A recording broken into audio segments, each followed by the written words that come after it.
제가 오늘 전해드릴 말씀은 세계 정세 전망과 대한민국 미래, 정말 폭넓은 굉장히 넓은 주제를 가지고 말씀을 짧은 시간에 드려보려고 합니다.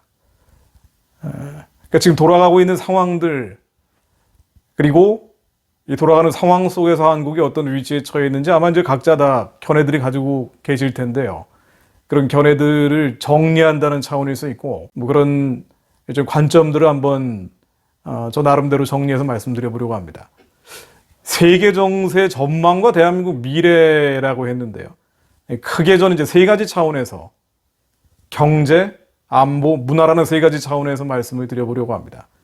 우선 이 시대를, 지금 이 때를 정의해 보자면 각자의 소견대로, 자기 나름대로의 식견을 가지고 보고 싶은 대로 보고 듣고 싶은 대로 듣는 시대가 아닌가 저는 정의를 합니다. 수많은 정보들이, 너무나 많은 정보들이 있는데 이 많은 정보들 가운데서 본인들이 원하는 정보만 취합을 하는 거죠. 그래서 본인이 나름대로 결론을 내리고, 이 나름대로 내린 결론은 누가 어떤 다른 정보를 준다고 해도 잘 바뀌질 않습니다. 뭐 예를 들면 좌파, 우파, 보수, 진보라는 어떤 이데올로기적인 관점도 그렇고요. 각자의 견해들이 가지고 계시겠지만 양쪽 간의 대화가 안 되죠. 각자의 소견대로 보고 듣기 때문입니다. 예를 들면 대장동 사태, 지금 한국의 가장 뜨거운 감자가 돼 있는 대장동 사태 같은 경우도 완전히 해석이 다릅니다. 보수, 진보, 좌파, 우파 진영 간에 여당 측과 야당 측의 똑같은 팩트인데도 불구하고 하나는 이재명 게이트라고 보고 하나는 국민의힘 게이트라고 봅니다. 그러니까 완전히 다른 해석을 하죠. 다른 해석을 가지고 있는 사람들, 이 소견이 다른 사람들에게 어떠한 견해를 전달했을 때 여기서는 충돌이 일어날 수밖에 없습니다.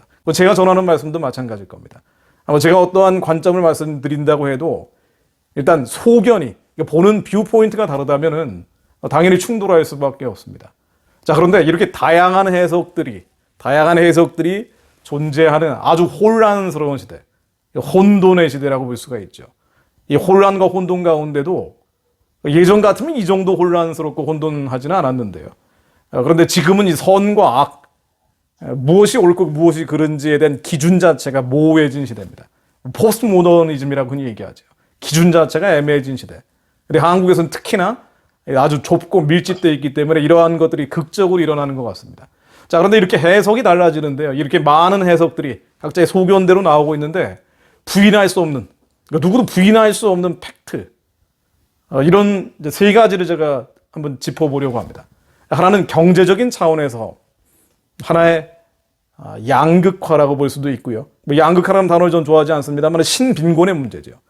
가난이라는 것이 이제 빠져나갈 수 없는, 예전 같으면은 개천에서 용나는 시대였다고 볼 수도 있는데 지금은 이제 그런 걸 꿈도 꾸기 어려운 시대가 돼버린 거죠. 저희 때 같으면은 아무리 공부를 못해도 제가 90년도에 대학에 들어갔는데요. 아무리 공부를 못해도 고등학교 한 2학년 때부터 공부 열심히 하면은 좋은 대학 갔습니다. 근데 지금 같으면은 중학교 1학년 때 미래가 결정된다고 흔히 얘기를 하더군요. 고등학교를 어디로 가야, 외고를 가야 될지 특성화고등학교를 가야 될지 결정이 되고, 어떤 고등학교를 가느냐에 따라서 대학이 결정되고, 그 대학이 어떤 곳이냐에 따라서 미래가 결정돼 버리는, 한마디로 유동성, 사회 유동성이 없어져 버린 시대, 희망이나 소망이 매우 줄어들어 버린 시대라고 볼 수가 있습니다. 이거를 이제 오징어 게임 같은 것이 아주 극적으로 묘사하고 있는데, 양극화라고 볼 수도 있지만 신빈곤, 빠져나가지 못하는 신빈곤의 시대라고 볼 수가 있습니다. 예를 들면 수치를 제가 몇 가지 말씀드리면 국가 채무가 지금 1,000조가 넘어갔죠. 아마 대충은 아시는 내용들일 겁니다. 국가 채무가 1,000조다. 부동산, 예를 들면 2016년 이래로 부동산 문제가 굉장히 심각해졌는데 2016년 이후에 아파트 값이 86%가 뛰었습니다. 서울에 있는 아파트 값이 86%가 뛰었습니다. 전세는 전국적으로 40%가 뛰었습니다. 서울에 있는 아파트 값만 따지면 지난해에 비해서 올해로 넘어가면서 2년 동안 2배가 뛰었다 그러니까 이거 어마어마하게 뛴 거죠. 그러니까 집을 가지고 있는 사람, 집이 있는 사람과 없는 사람과의 격차가 점점 벌어지는 시대입니다. 자, 이러다 보니까 이제 전월세자들, 집이 없는 사람들, 국민의 절반 정도가 집이 없다라고 얘기하는데요. 전세 월세를 가진 사람들, 대출을 받을 수밖에 없고, 이 대출을 받는 사람들은 또 젊은 층이 될 수밖에 없습니다. 그래서 5대 시중은행의 전월세 대출, 제가 찾아보니까 96조 원이 늘었더라고요. 96조 원이 늘었는데 전월세 대출이 96조가 늘었습니다. 자, 그런데 이 중에 96조 가운데 59조 원은 2030 세대, 젊은 층이 차지하고 있습니다. 없는 사람들의 상실감, 신빈곤의 문제가 심각하다. 이건 누구도 부인할 수가 없죠. 예를 들면 대장동 사태에 대한 해석은 각자 다르지만 그럼에도 불구하고 지금 경제적인 문제가, 경제적인 위기가 심각하다. 이거는 부인할 수 없는, 누구도 부인할 수 없는 상황입니다. 물론 여기에도 조금씩 다른 해석은 있습니다. 다른 해석들이 있습니다. 이런 경제적 위기가 있다는 건 부인할 수가 없지만 여기에 대해서 원인이 무엇이냐, 이것도 역시 갈라질 수밖에 없죠. 예를 들면 아까 이제 오징어 게임 말씀하셨습니다만 오징어 게임의 감독이 황동혁 씨인데요. 황동혁 씨가 외신에 인터뷰한 내용을 보니까 내가 왜 오징어 게임을 만들었느냐? 그 원인이 뭐냐? 한국의 이런 경제적인 빈곤 문제 때문인데 이런 원인이 무엇이냐? 남미처럼 가는 거죠. 브라질이나 아르헨티나 뭐 이런 뭐 좀 심한 베네수엘라처럼 가고 있는 한국 상황들. 그러니까 무질서가 더 커지면서 불법 폭력이 만연하는 이런 한국의 이런 상황들 원인이 뭐냐에 대한 해석을 황동혁 감독은, 오징어 게임의 황동혁 감독은 2008년도 리먼 사태, 리먼 브로더스 사태 잘 아실 겁니다. 리먼 사태로 가더라고요. 리먼 브로더스 사태, 그러니까 미국발 금융 위기가 전 세계적인 금융 위기를 만들어내고 이게 한국에도 심각한 영향을 미쳤고 그 이후에 한국의 가상화폐 열풍이 일어났고 빅테크들, 큰 테크놀로지 기업들을 빅테크라고 하죠. 이 빅테크들이 등장하면서 빈곤의 문제가 커졌다 이렇게 보더라고요. 저는 이 인터뷰 보고 깜짝 놀랐는데 사실은 제가 보는 관점은 뭐 다를 수도 있으시겠지만은 지금 한국의 신빈곤 젊은 층들이 특히나 이런 문제에 대해서 심각하게 고민할 수밖에 없게 된 것은 수치로 나타나는 것처럼 지난 한 4년, 5년 사이에 부동산 문제입니다. 이게 아주 폭발적으로 심각한 문제가 돼버린 건데 오징어 게임의 감독은 2008년에 그러니까 13년 전에 이미 시작이 된 것이고 그러니까 지난 4년, 5년 동안 급증한 것이 아니고요. 미국 때문이다 이렇게 몰아가더라고요. 저는 이거는 이제 동의하지 않는 내용입니다만 어쨌든 해석은 좀 달라집니다만 그럼에도 불구하고 이 신빈곤의 문제, 양극화의 문제, 불공정의 문제 이게 굉장히 심각하다. 이거는 부인할 수가 없죠. 이게 경제적인 문제입니다. 또 하나의 차원을 예를 들자면 안보 차원을 예를 들 수가 있습니다. 안보적인 차원에서 중국이 약진하고 있다. 이것도 부인할 수가 없죠. 누구도 부인 못합니다. 중국이 어마어마하게 커지고 있다. 중국이 커지고 있는 것에 대해서 물론 해석이 또 갈라집니다. 그러니까 중국과 친해져야지. 아니야, 이 중국이 커지기 때문에 미국과 친해져야 돼. 이거 그야말로 기성세대와 젊은 세대가 또 갈라지는 내용들이기도 합니다. 그러나 적어도 손자병법에 나오는 원교근공이라는 말처럼 가까운 나라가, 한국과 가까운 나라가 커지는 것은 적어도 위기나 위협이라고 보지 않는다고 하더라도 부담스러운 건 사실이에요. 이건 뭐 아마 보수, 진보, 좌파, 우파건 이거 자체를 부인할 수는 없을 겁니다. 가까이 있는 나라가 커지면, 예를 들면 우리가 일본이 커지면은 한국은 부담스러워지잖아요. 해양 세력이 커지면은 항상 한반도를 침략을 했고 대륙 세력이 또 커지면 또 한반도를 침략을 했습니다.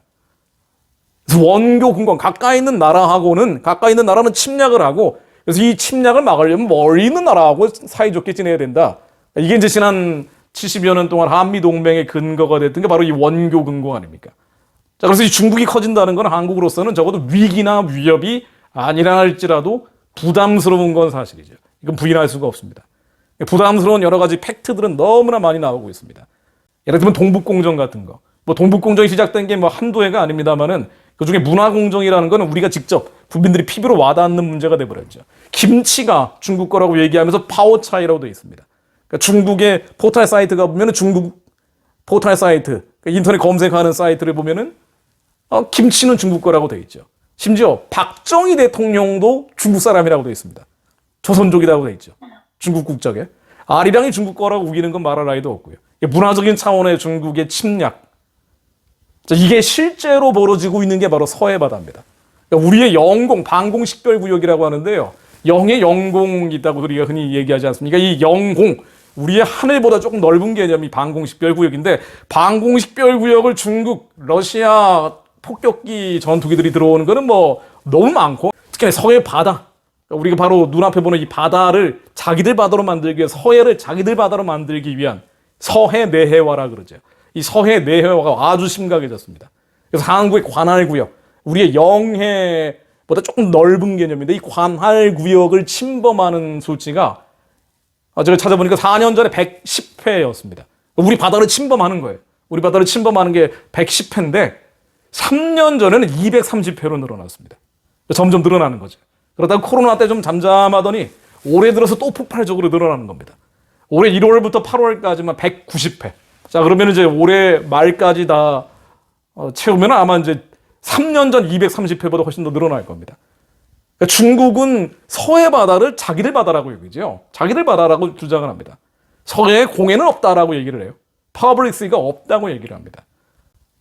얼마 전에 금강천이라는 영화가 한국에 상영된다고 그래가지고 논란이 된 적이 있습니다. 이게 또 다른 예인데요.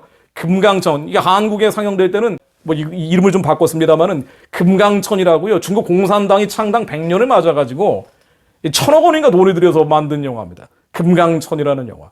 근데 이 금강천이라는 영화를 한국에서 상영하려다가 이게 나중에 이제 내용이 어떤 건지가 드러나가지고 반대 여론이 너무 커지니까 이제 수입사가 그걸 이제 중단한 적이 있습니다. 근데 이게 이제 하나 예에 불과하죠. 드라마에도 중국 자본 어마어마하게 들어간다 그러죠. 드라마, 한국 드라마를 만드는데 중국 자본이 들어갑니다. 이 금강천이라는 영화, 이 중국 사이트에 저 번역기 돌려가지고 한번 들어가 보니까요. 중국 포털 사이트에 이렇게 돼 있습니다. 6.25 사변에 다룬 영화인데 6.25 사변 때 중국 군대, 중국 공산당 군대죠. 중국 공산당 군대가 얼마나 열심히 싸웠는지를 다룬 게 이 금강천이라는 영화입니다. 그래서 설명이 달려있기를 북진 야욕에 불타는 한국군 52,783명을 섬멸했다고도 합니다. 섬멸해버렸다. 북진 야욕에 불타는. 아니, 이게 이제 완전히 역사 왜곡이죠. 역사 왜곡도 이런 왜곡이 없을 텐데, 우리를 침략한 북한의 공산당 군대와 그리고 나중에 개입을 한 중국 공산당 군대에 맞서서 목숨 맞춰 싸운 것이 6.25 사변 아닙니까?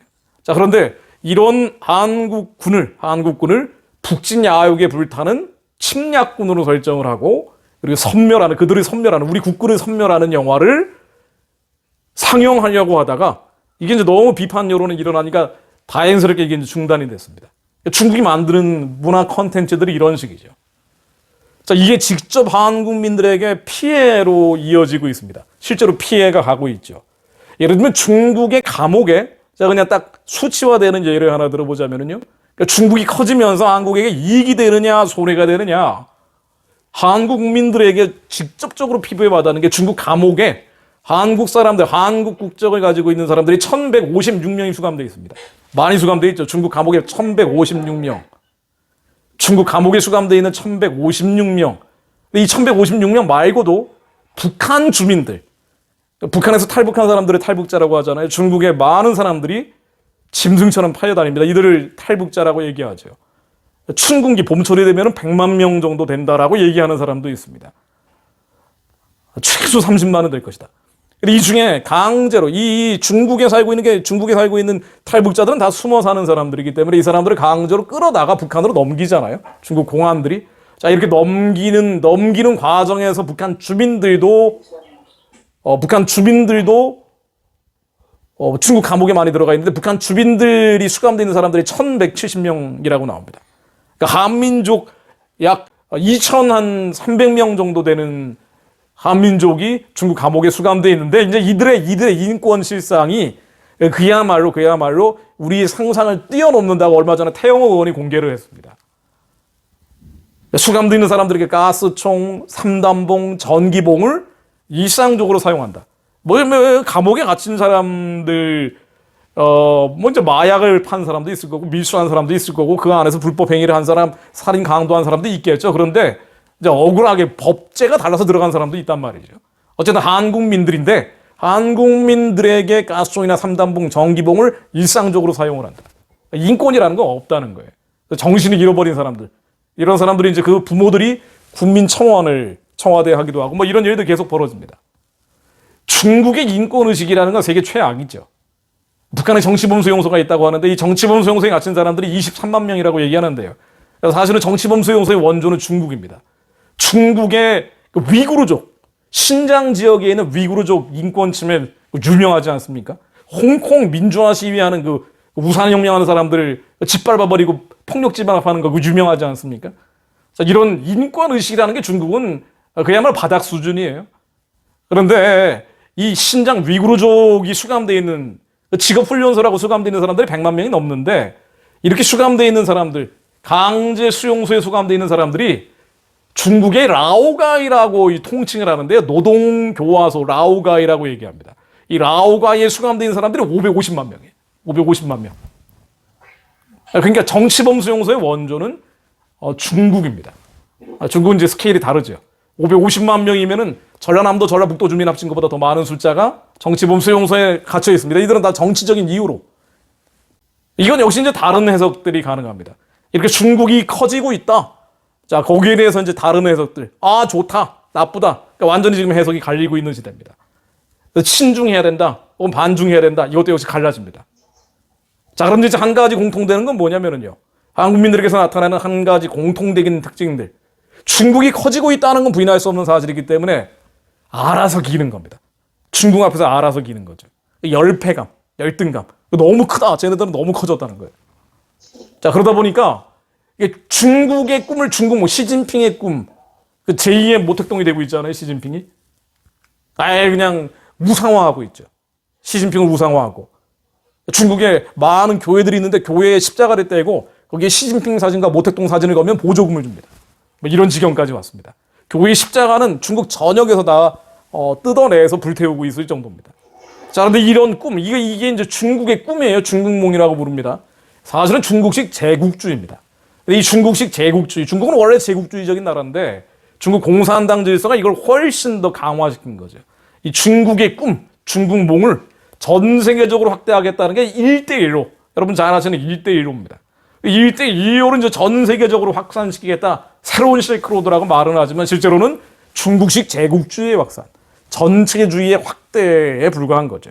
자, 근데 이런 중국의 위협이고 위기라고 저는 보는데요.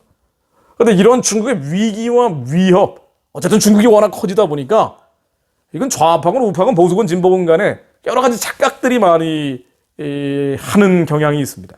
제가 이제 이 세 가지 착각은 한번 지적을 하고 넘어가야 될 것 같습니다. 중국이 워낙 커지다 보니까 첫 번째 어떤 공통된 오해를 하는 거 아니에요.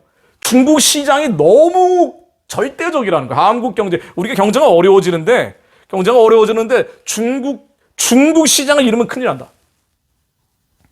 그래서 중국에게 알아서 기여해야 된다. 스스로 열패감, 열등감, 자발적 사대주의로 가는 거죠. 중국 시장이 너무 크기 때문에. 그래서 중국의 부당한 정치적 요구도 수용을 해버리는 겁니다. 중국 시장이 너무 크기 때문에. 자, 그런데 이게 완전히 잘못된 생각이라는 말씀을 제가 드리려고 하는데요. 이건 적어도 그냥 사실에 기초한 진실을 우리가 들여다보는 겁니다. 중국 시장이 어마어마하게 커지고 있기 때문에 우리는 부당한 정치적 요구도 받아들여야 된다. 잘못된 생각입니다. 예를 들어 보면은요, 코로나 이전에 2019년 한국의 무역 흑자가 2018년 그 전해에 비해서 반토막이 났습니다. 반토막이 났어요? 이게 어떤 의미를 갖고 있는 거 아니? 2018년은 뭔 거 아니에요? 그 전해 2016년과 2017년에 한국 정부가 친중적 스탠스를 취하면서 엄청나게 기었어요. 한국의 대통령이 중국에 가서 예를 들면 2016년 12월 15일에 베이징대에 갔습니다. 베이징대에 가서 중국은 큰 산봉우리고 우리는 작은 봉우리다. 스스로 이렇게 얘기했습니다. 중국몽과 함께 하겠다라고 가서 대통령이 여러 차례 얘기를 했어요. 1대1로에 대해서도 아주 긍정적으로 평가하는 발언들이 계속 나왔습니다. 한국의 지도자, 정치인이라는 사람들이 중국이 너무 크기 때문에 한국이 살기 위해서는 가뜩이나 경제도 어려워지는데 중국에 알아서 기른 행태들이 벌어진 겁니다. 자, 그랬더니 어떻게 되느냐? 경제가 좋아졌느냐? 중국과의 무역의 흑자가 늘어나느냐? 전혀 아니라는 겁니다. 오히려 2019년에 무역 흑자가 2018년에 비해서 반토막이 나버렸다는 겁니다. 오히려 정반대로 갔다는 거예요. 우리가 사드 문제도 대표적인데요. 사드라는 것은 우리의 자위적인, 우리의 자주 국방의 문제죠. 북한의 핵 미사일 위협으로부터 우리를 지키겠다는 동맹과의 약속이었습니다. 자, 그런데 이것 때문에 중국이 사드, 야, 중국에도 위협이 되니까 다 없애버려. 그러니 어떻게 됐어요?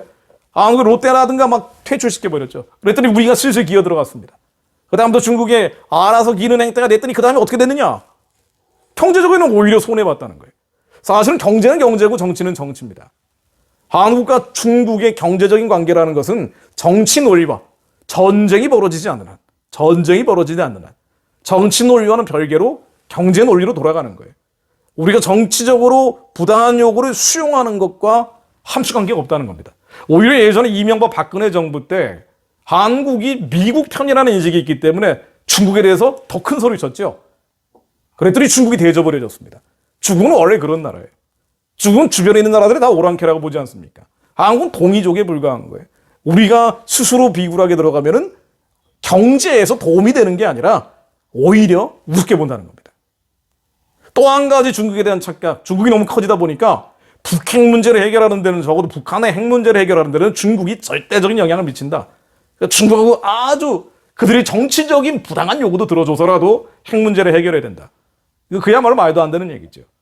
북한이 핵 개발을 했던 것은, 북한은 체제 운명을 걸고 73년 동안 개발한 게 바로 핵무기입니다.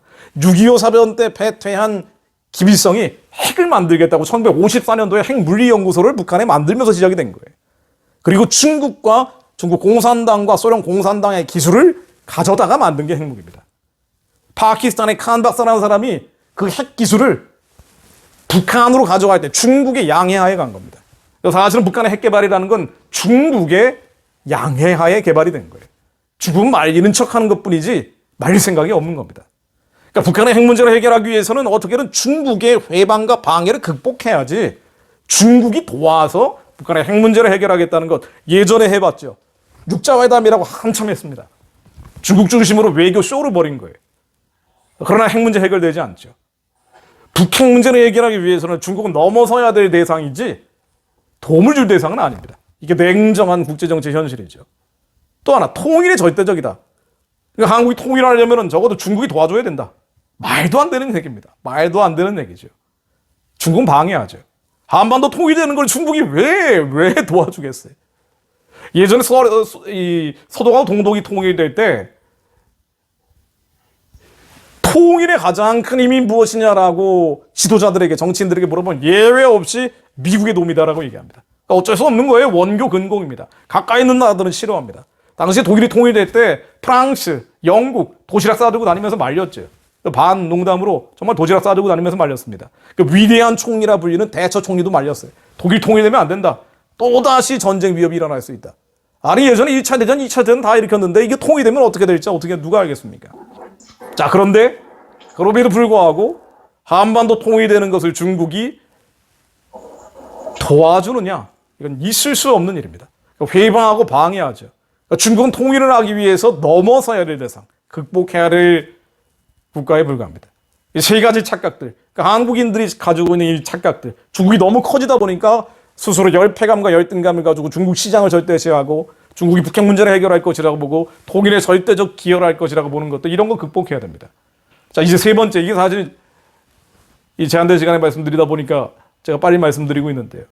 어떤 면에서는 한국의 한국 체제에 어떤 면에서는 가장 심각한 영향을 주고 있는 것 중에 하나가 바로 이 문화적인 차원입니다. 우리가 잘 아는 것처럼 북한이나 중국의 공산주의 체제는, 물론 북한은 공산주의 중에 가장 악질적인 주체 사상으로 변질이 되어 있지만은요. 자, 이건 이제 막스가 만든 막시즘이라고 흔히 얘기하죠. 20세기 동유럽과 러시아를 쓸어버렸던 이 막시즘입니다. 자, 그런데 이 막시즘이라는 게 1968년 68혁명이라고 하는 소르본느 대학 프랑스에서, 야, 왜 서유럽이 공산화되지 않을까? 그러니까 이거 고민하다가 그때 당시 막스주의자들이 새롭게 만들어낸 게 바로 네오막시즘이라는 거예요. 68년도 유럽에서 나온 겁니다. 아, 서유럽을 공산화시키기 위해서는 문화적인 차원으로 가야 된다. 문화적인 차원으로 가기 위해서는 가장 먼저 무엇을 건드려야 되느냐? 그때 나온 것이 이 네오막시스트들이 건드렸던 게 바로 동성애 문제입니다. 아, 서유럽이 왜 공산화가 되지 않을까? 보니까 서유럽은요, 루터가 종교개혁도 하고 그 안에서 나온 신교도들이 네덜란드로 위근으로 퍼져가고 프랑스로 퍼져가고, 아니 보니까 이 종교개혁의 전통, 즉 교회의 영향력이 너무 큰 거예요. 자, 그러려면은 마르크스가 얘기했던 것, 우리가 핵심적인 걸 놓친 게 있다. 그래서 이 네오막시즘이 나오면서 이들은 원전으로 돌아갑니다. 예전 원래 메시지로 돌아가요. 그래서 이 막시즘 원전이라고 볼 수 있는 공산주의 혁명을 보니까, 이게 보니까 이걸 놓친 게 있더라 이겁니다. 그 막스주의자들이 68년도에 동유럽과 러시아는 공산화가 됐는데, 오히려 가난했던 지역들은 공산화가 됐는데, 잘 살고 있는 서유럽은 자본주의가 발달하니까 공산화가 돼야 되는데 공산화가 안 되는 걸 보고 절치부심을 하면서 만들어낸 게 이 네오막시즘인데, 이들이 보니까 놓친 게 뭐냐? 바로 가족의 문제와 교회의 문제였다는 거예요. 마르크스가 항상 강조했던 게 뭐냐면요. 나중에 마르크스의 평생 동지였고 마르크스한테 계속 돈 들였던 그 물주였던 엥겔스가 나중에 가족의 기원에 대한 책까지 썼는데요. 이들이 항상 강조했던 것, 그들이 놓치고 있었던 게 뭐냐면요. 교회가 그대로 있는 한, 가정이 그대로 있는 한 절대로 공산화될 수 없다는 논리예요. 자, 그래서 서유럽을 공산화시키기 위해서는 가정을 무너뜨려야 돼. 교회를 무너뜨려야 돼. 그 핵심이 뭐냐? 바로 동성애 문제입니다. 이 동성애 문제를 법제화하기 시작하면은, 자, 그러면 반드시 공산화시킬 수 있다. 네오마르크시스트들이 실제로 그렇게 주장했어요. 수많은 사람들이 그렇게 얘기했습니다. 자, 그리고 이들은 이 동성애 문제를 사회적으로 확산하기 위해서 백보양보해서 동성애라는 게 본인들의 선택의 문제라 할지라도 이 동성애 문제를 사회적으로 확산하는 법제도를 만드는 건 전혀 다른 차원의 문제죠. 그래서 이걸 비판할 수 없고 보건학적으로, 의학적으로 비판할 수 없고 성경적인 차원에서 비판할 수 없도록 동성애가 나쁘다. 동성애는 에이즈로 연결되는 보건적으로, 의학적으로 문제가 있다. 성경적인 차원에서 불법이다. 라는 비판 자체를 못하게 하는 법제도를 만들기 시작했어요. 이 네오마르크시스트들이. 68년도 파리 데모하던 청년들이 말이죠. 이들이 시작한 게 바로 차별금지법 제정입니다. 그 차별금지법, 차별하지 말아야죠, 당연히. 평등의 원칙이라는 헌법에 나와 있는 것이기도 합니다. 자, 그런데 이것을 구체화시켜서 아주 세부적으로 구체적인 어떤 발언에 대해서 차별적 발언이라고 금지시켜버리는 거예요. 그 중에 성적 지향, 동성애를 가지고 있는 사람들에게 비판할 수 없도록 의학적 문제가 있고 보건적인 문제가 있고 종교적인 문제가 있다 할지라도 이걸 비판할 수 없는 차별금지법을 제정하는 운동을 시작을 합니다. 자, 그러니까 이제 이게 70년대, 80년대, 90년대를 지나면서 네오마르크시스트들이 문화적인 영역에서 이 동성애 문제를 가지고 밀어붙이는데요. 거의 쓰나미처럼 서유럽이 거의 태풍의 도가니 안으로 들어가게 되죠. 이 동성애 문제로. 21세기 2000년대가 지나면서부터 차별금지법이라는 게 속속 만들어지기 시작하는 거예요. 동성애에 대해서 비판할 수가 없는 겁니다. 아무리 에이즈의 직접적인 원인이 된다 하더라도 이거 비판할 수가 없어요. 그러면서 동성결혼이라는 게 합법화되기 시작합니다. 네덜란드에서 처음으로 2000년대 초반에 합법화가 됐죠. 차별금지법이 만들어지고 동성결혼이 합법화되기 시작하니까 그 다음부터는 동성애라는 게 어린 아이들부터 이 젠더 교육이라는 게 시작이 되는 거예요. 이 동성애는 남자가 남자, 여자가 여자를 좋아한다는 거 아닙니까? 자, 그러면 남자 성향을 가진 여자 성향을 가진 남자가 있다면 어린 시절에 자기들이 스스로 성을 결정할 수 있도록 한다는 거예요. 이게 젠더 교육입니다. 동성애 혁명의 가장 핵심적인 키워드가 바로 이 젠더 교육이죠. 어린 시절부터 스스로 성을 결정할 수 있게 하는 거예요. 남자든 여자든 자기가 성을 결정하는 거예요. 심지어 이 성이라는 게 남자인 것처럼 하는 여자인 것처럼은 남자, 혹은 젠더 플루이드라고 해서 남자도 여자도 아닌 성. 그러니까 자기가 모든 성을 결정하는 거예요. 타고난 성을 스스로 결정하는 겁니다. 남자도 여자도 아닌 성. 나는 기계와 성을 하는 성. 나는 동물과 성행이라는 성. 스스로 성을 결정하는 거예요. 그래서 이게 어린 시절부터 아이들이 민감한 어린이 청소년들의 대상으로 젠더를 스스로 결정할 수 있도록 하는 겁니다. 이제 섹스라는 개념이 없어지고 젠더라는 개념이 생겨버린 겁니다. 사회적인 성. 생물학적 성이 아니라 사회적인 성. 내가 스스로 성을 결정할 수 있다. 자, 이 결과 지금 젠더 혁명이 전 세계적으로 거의 3차 대전처럼 벌어지고 있죠. 아주 온 나라들이, 특히나 서구 자본주의 사회들, 그나마 교회가 버티고 있던 나라들, 그나마 이 마르크시즘으로부터 버텨냈던 나라들이 그야말로 젠더 혁명에는 몸살을 앓고 있습니다. 그중에 제일 심한 게 유럽이죠. 유럽이 시작이었기 때문에. 1차 대전, 2차 대전의 시발점도 유럽이었고요. 지금 어떤 면에서 보면 정신적인 3차 세계대전이 벌어지고 있는 것도 유럽입니다. 이 분위기가 점점, 이 유럽을 달군 분위기가, 젠더 혁명의 분위기가 미국까지 몰려오고요. 이 미국에 왔던 분위기가 다시 한국까지 몰려오는 상황입니다. 자, 예를 들면은 여러분들 잘 아시는 디즈니 있죠.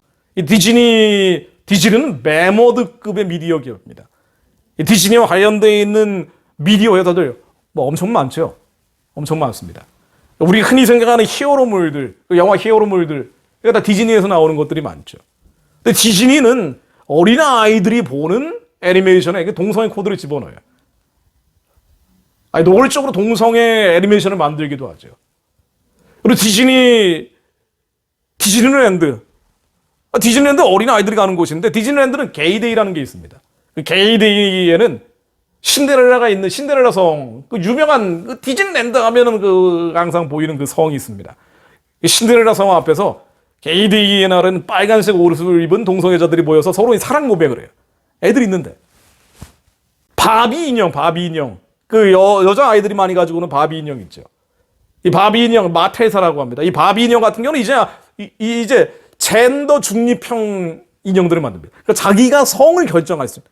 여자 아이가 이제 여자 아이 인형을 가지고 노는 건데 이 인형을 딱 사면은 남잔지 여잔지 스스로 바꿀 수 있어요. 인형 조립을 해가지고. 그럼 어린 아이들이 이걸 보고 무슨 생각을 하겠어요? 내가 내 성을 결정할 수 있구나. 예를 들어 어떤 어린 여자아이가 남자친구에게 좀 상처를 받았다. 그러면 나는 남자하고는 안 맞나 봐. 이게 이제 인형 만들면서 그런 생각을 하는 겁니다. 자, 이러다 보니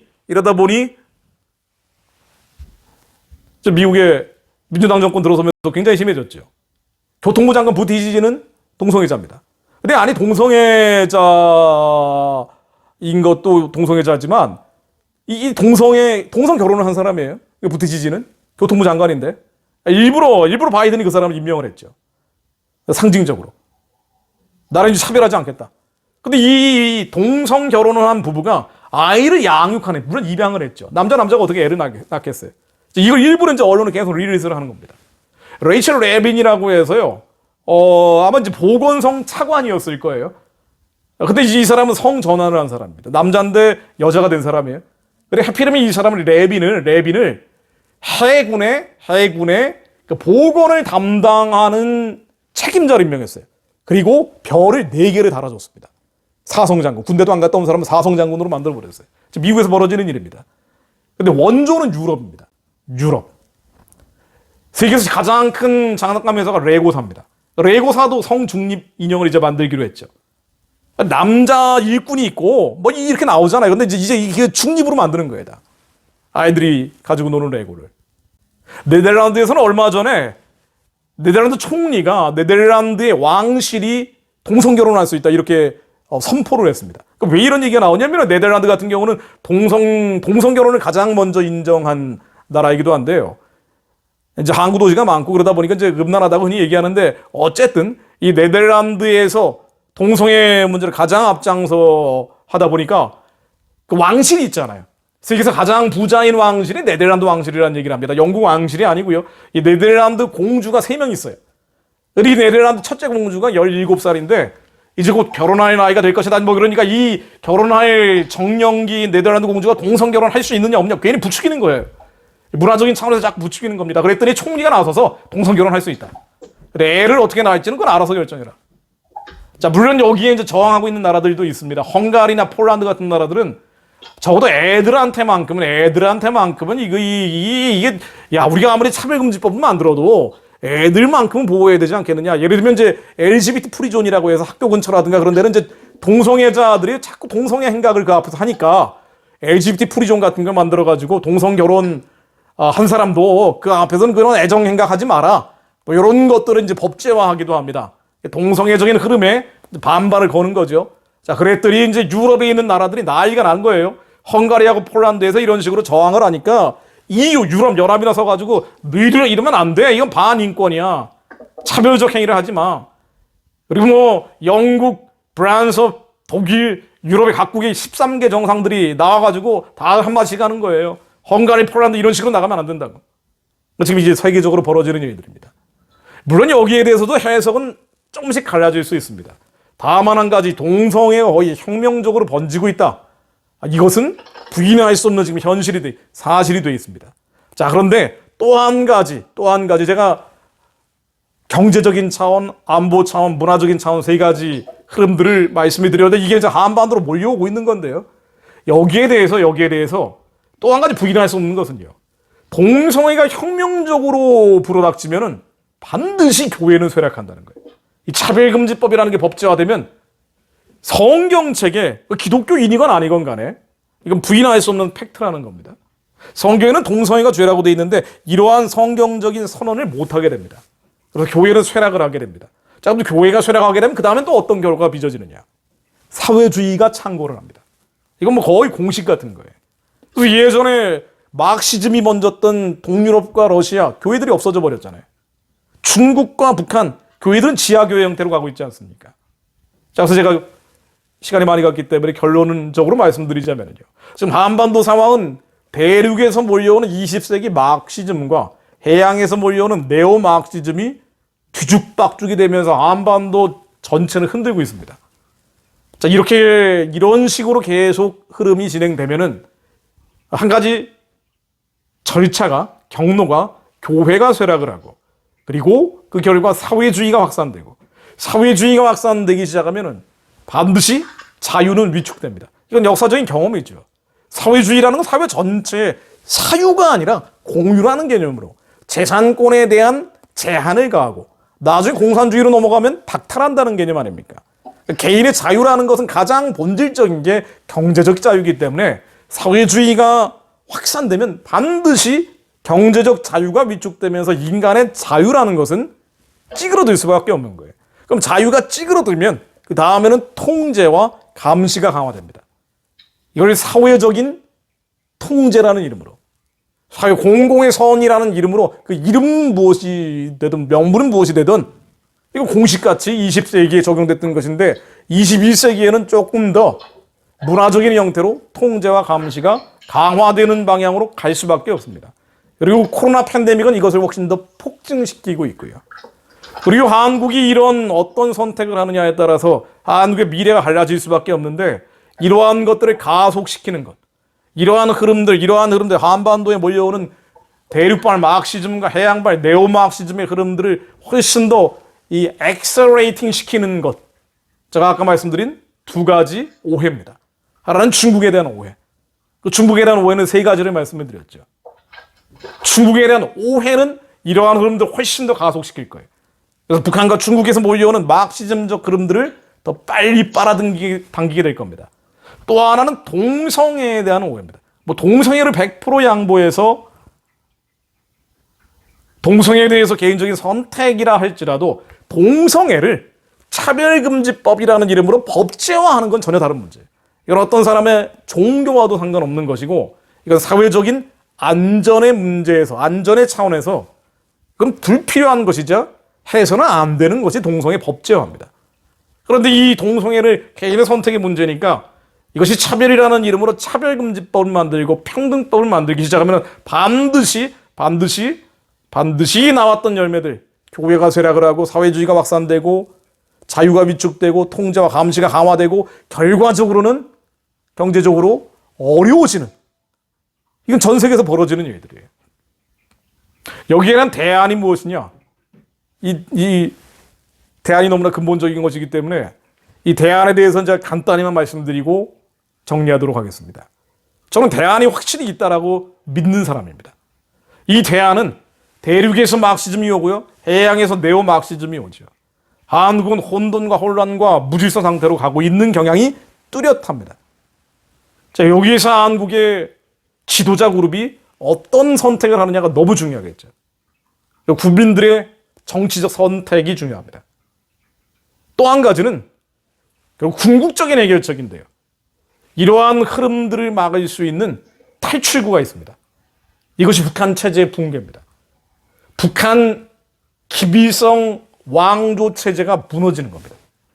이건 당연히 무너져야 되는 것인데 무너지지 않고 버티고 있는 것뿐이에요. 또 무너져야 될 필요성과 또 무너질 수밖에 없는 개연성도 매우 높은 상태입니다. 다만 한국인들이 그 선택을 하지 않고 있는 것뿐이에요. 북한 체제가 무너지면 대륙에서 몰려오는 마크시즘과 해양에서 몰려오는 네오 마크시즘의 일종의 웜홀 같은 게 만들어지죠. 한국이 통일을 이뤄내는 그 순간부터 우리는 여러 가지 걱정, 근심, 염려를 하고 있지만 사실은 그것 이상의 통일을 통한 특수가 만들어지기 때문에 한국으로서는 탈출구가 만들어지는 겁니다. 그리고 중국의 공산당 질서는 매우 치명적 타격을 입을 수밖에 없어요. 중국이 분열이 되느냐 안 되지 않느냐, 그것도 다른 차원의 문제겠죠. 그러나 한 가지 분명한 것은 한반도가 자유민주주의로 통일될 때 중국 공산당 질서는 위축됩니다. 대륙에서 몰려오는 마크시즘적 흐름들에 대해서 브레이크가 걸리게 됩니다. 그런데 이걸 할 수 있는 국제적인 흐름들도 한국에 아직 올라타 있다고 봐야 돼요. 이게 미중 갈등입니다. 미중 갈등 구도를 한국이 지렛 때처럼 잘만 활용을 한다면 한국은 위기만 있는 것이 아닙니다. 미중 갈등 구도에서 한국이 전략적으로 힘을 활용할 수가 있죠. 그것을 위한 전제가 한미동맹일 거고요. 미중 갈등 구도를 전략적으로만 지렛대로 잘 활용한다면 한국 주도의 자유민주주의 통일도 가능하고 중국에서 몰려오는 마크시즘의 탈출구를 만들 수도 있고 또 그것을 통해서 한국의 여러 가지 불공정 또 신빈곤의 문제 우리 다음 세대 미래 세대의 희망과 소망이 없어지는 여러 가지 어려움들을 극복할 수 있습니다. 그리고 한국민들의 인식의 전환과 올바른 정치적 선택과 또 자유민주주의 세계에서 어떠한 정치 결과가 만들어지느냐에 따라서 그 후과는 다를 수밖에 없다. 이 말씀 드리면서 제 얘기 마치도록 하겠습니다.